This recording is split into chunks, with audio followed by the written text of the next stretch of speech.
Hey y'all, and welcome to the Pre-Med Voice, the podcast where your voice is heard. I'm your host, Peyton Smith, and today we are blessed with another third-year medical student, Renee Crawford. She's attending ATSU SOMA. It's a very long name, so I'll let her stick to saying the whole thing, and I'll stick to the acronym. But she's got some great information about her osteopathic med school, why she loves it, and what all they have to offer.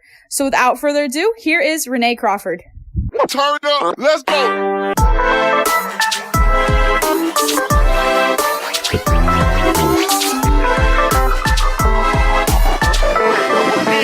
up, let's go.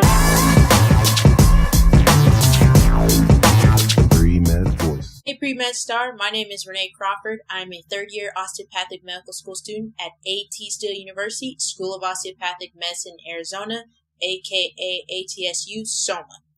So just to give you a quick background about why the name is so long. So ATSU University is a healthcare professional schools. So you have Kirksville College of Osteopathic Medicine, you have the Missouri Dental School, then you have on the Arizona campuses, you have the SOMA campus, then you have ASDO, which is the Arizona Dental School, as well as ASHES, which is PA, OT, athletic training, PT, audiology. So that's why the name is so long. But just to give you a quick background, I am also the student rep for the Office for Diversity and Inclusion here on this Pre-Med Star platform. So I do communicate with students who are interested in applying to both campuses, into either applying to either KCOM or SOMA. So I am available for that. But I am going to talk about my school, SOMA. So what makes SOMA so great? It is a 1+3 model, but it's a 1+3 equals more than 4 model.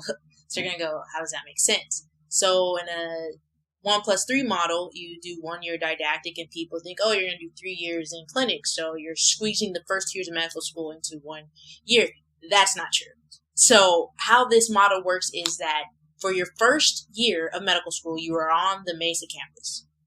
So you will be going through coursework systems-based, and you will have access with attending physicians as you go through your medical skills course and your OPP, which is your Osteopathic Principles and Practice course. So you will have contact with PhDs as well as MDs, and the way the coursework is structured, you are taught clinical medicine as a first year. So it is implementing how you will see it in the clinic, which explains the years 2 through 4. So years 2 through 4, you go to federally qualified community health centers throughout the nation. And you will go with a cohort of about 8 to 10 students. When you interview, you put down your top 3 to 5. You want to rank the ones that you actually want to go to. And I can say as of now, the school is always in talks with expanding with different community health centers, aka CHCs, so that they can help the underserved communities. So your years 2 through 4. So year 2 is unique in that you will be doing your didactic studying at your site with your cohort via podcast. And you will also do the same thing that you're doing first year. So you will still be doing OPP with a board certified physician. So this is where you'll be honing all the skills that you learned in first year, plus a few new techniques that you can utilize in the clinic.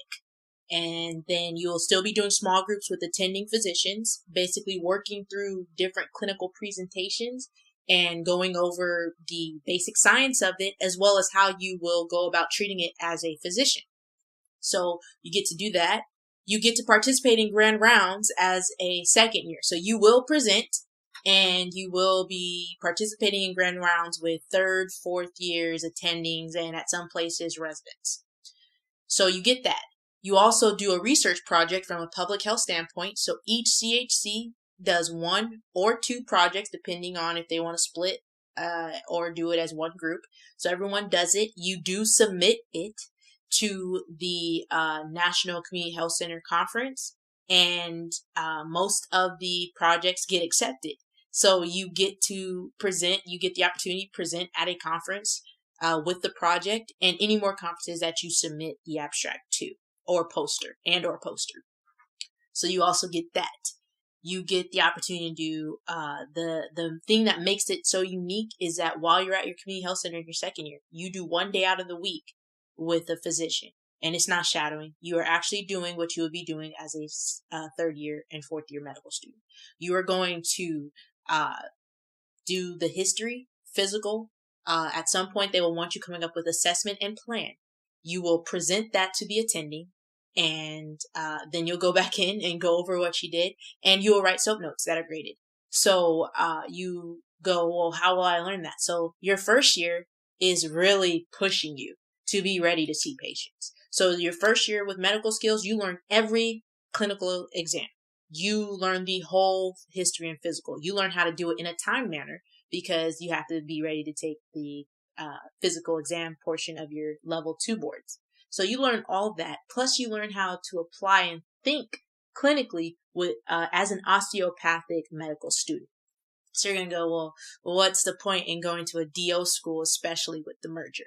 So what makes a DO unique in 2018, 2019, 2020 with the merger of residency programs? My graduating year, class 2020, we are the first year that the merger occurred. So it's going to be a very interesting time. So what makes it unique? Why would I pick SOMA? What makes a student want to apply to SOMA?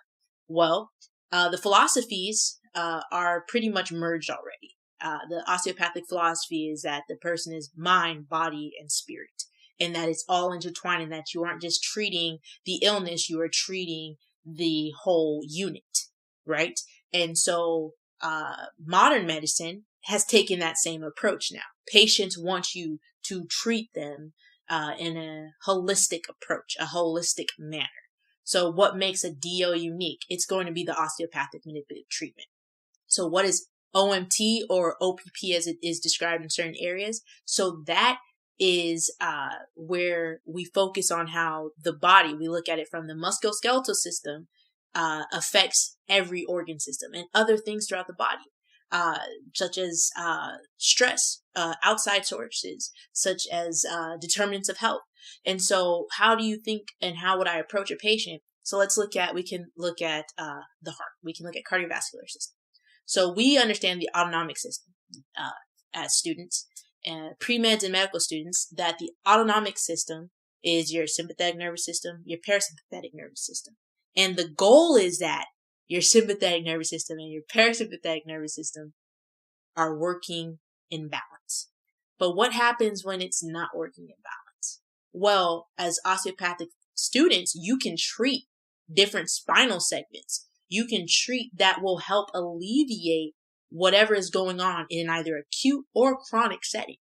And it can be done in an outpatient or inpatient setting, and in various fields of medicine. So just looking at the sympathetic innervation to the heart, we know that is T1 to T4, around T4 spinal levels. And we know that parasympathetic is the vagus nerve. So if I can balance your sympathetics and parasympathetics while you're with me and improve your outcomes, the patient leaves feeling better. And this isn't just to DOs. DO students learn it while in medical school. So you're getting so many hours of just constantly rehoning these skills and learning this type of medicine.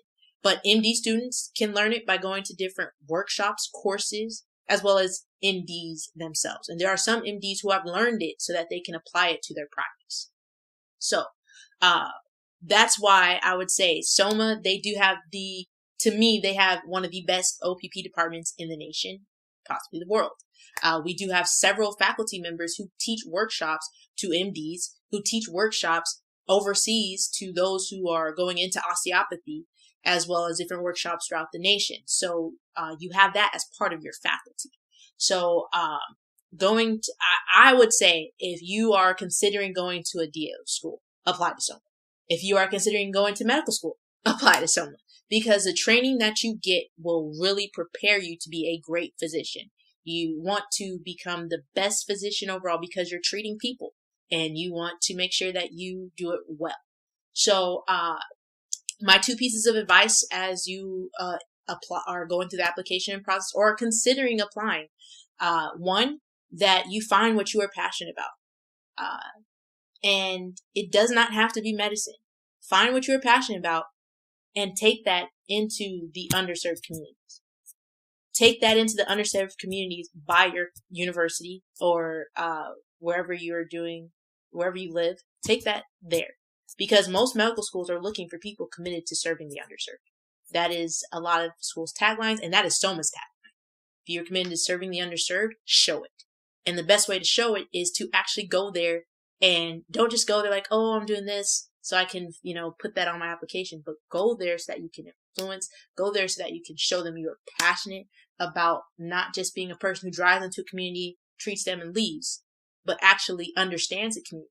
Because it's not just the illness. Okay, we are in the mindset of preventative medicine. It's so much things that are going on, and you're going to learn this in medical school that impacts a person's health.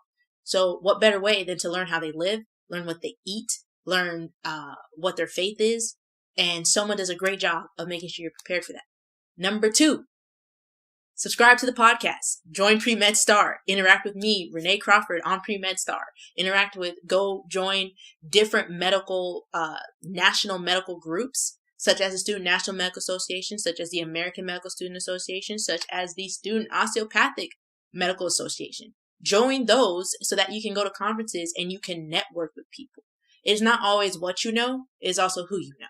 And you want to build those bridges so that way it can help get you to that level of being a medical student and eventually a resident and eventually a physician.